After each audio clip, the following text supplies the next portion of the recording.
Yang banyak turun Nabi di mana? Di Palestina. Yang hari ini terpecah setelah tahun 1948, setelah terjadi peristiwa deklarasi Balfour yang digagas oleh pemerintahan Inggris, berdirilah sebuah negara yang bernama Israel. Asalnya itu tanah siapa? Tanah orang Palestina.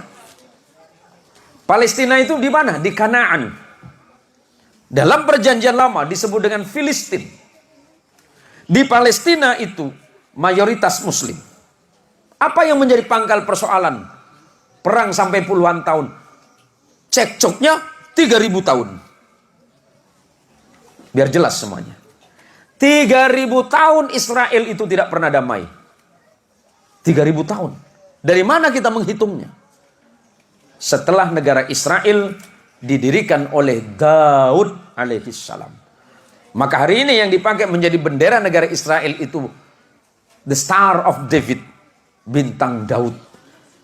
Karena mereka berkeyakinan bahwa di Masjidil Aqsa yang berdiri hari ini, disitulah dulu pernah ada tempat ibadah yang dibangun oleh Sulaiman alaihissalam yang bernama Haikal Sulaiman.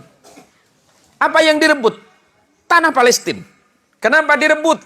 Karena disitulah pernah ada puluhan ribu para nabi. 3 kitab suci turun di situ. Apa?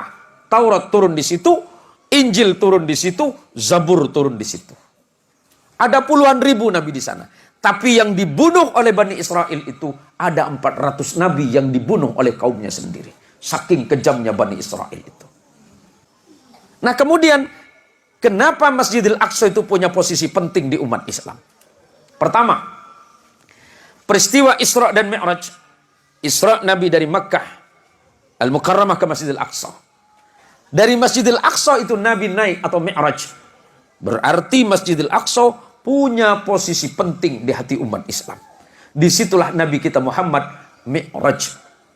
Ke langit pertama ke-7 hingga ke Sidrah dan Mustawa.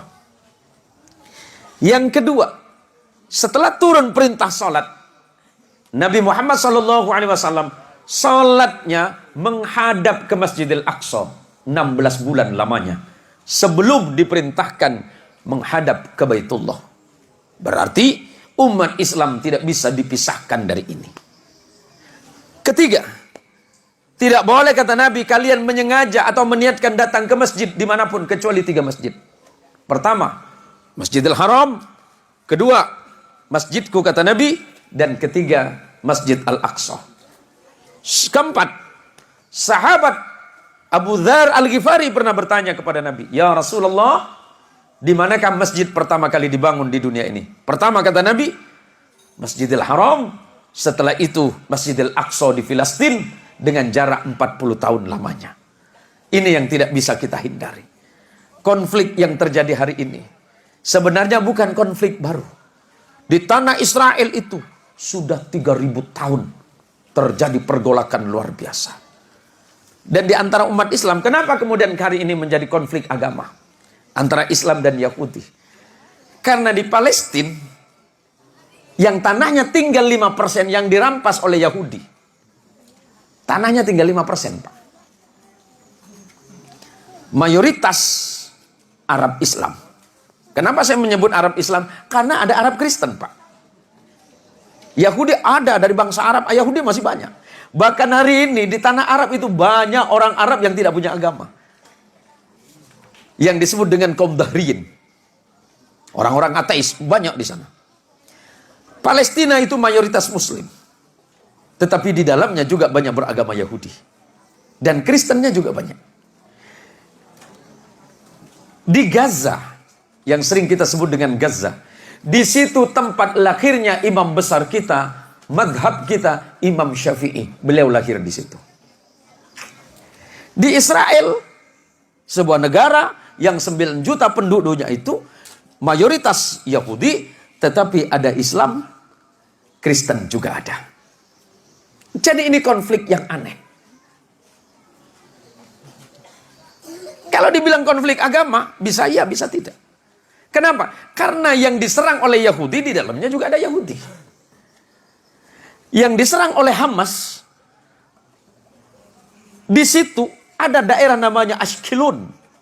Dalam bahasa Arab disebut dengan Asqalan. Tempat lahirnya Imam Ibnu Hajar al-Asqalani, penulis kitab Syarah Fathul Bari, yang beliau mensyarahkan kitab Sahih Bukhari.